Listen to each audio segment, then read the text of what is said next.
પોંડિચેરીમાં ચક્રવાત ફેંગલના કારણે પૂરની સ્થિતિમાં ફસાયેલા 100 થી વધુ લોકોને ભારતીય સેનાએ બચાવ્યા। એક બહાદુર બચાવ ઓપરેશનમાં ભારતીય સેનાએ ચક્રવાત ફેંગલના કારણે પોંડિચેરીમાં ફસાયેલા 100 થી વધુ લોકોને સફળતાપૂર્વક બહાર કાઢ્યા।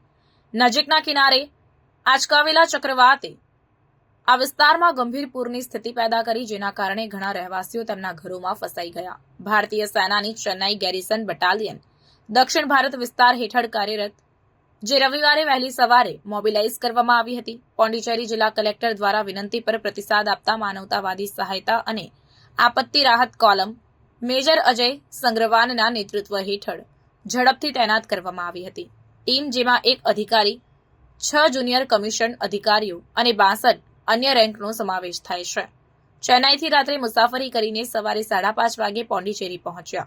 આગમન પર ટીમને કૃષ્ણનગર વિસ્તારમાં ગંભીર સ્થિતિ વિશે માહિતી આપવામાં આવી, જ્યાં પાણીના રસ્તા લગભગ 5 ફૂટ સુધી વધી ગયા હતા, જે લગભગ 500 ઘરોને અસર કરે છે। બચાવ ઓપરેશન સવારે 6:15 શરૂ થયું અને પ્રથમ 2 તબક્કામાં 100 થી વધુ લોકોને સુરક્ષિત રીતે બહાર કાઢવામાં આવ્યા। ચક્રવાત ફેંગલ, જે છેલ્લા 6 કલાકથી સ્થિર છે, તે વિસ્તાર માટે ખતરો છે।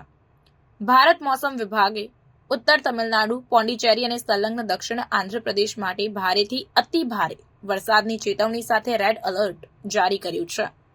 ભારતીય સેનાના ઝડપી પ્રતિસાદ અને કાર્યક્ષમ બચાવ પ્રયાસોની સ્થાનિક સમુદાય દ્વારા વ્યાપક પ્રશંસા કરવામાં આવી છે।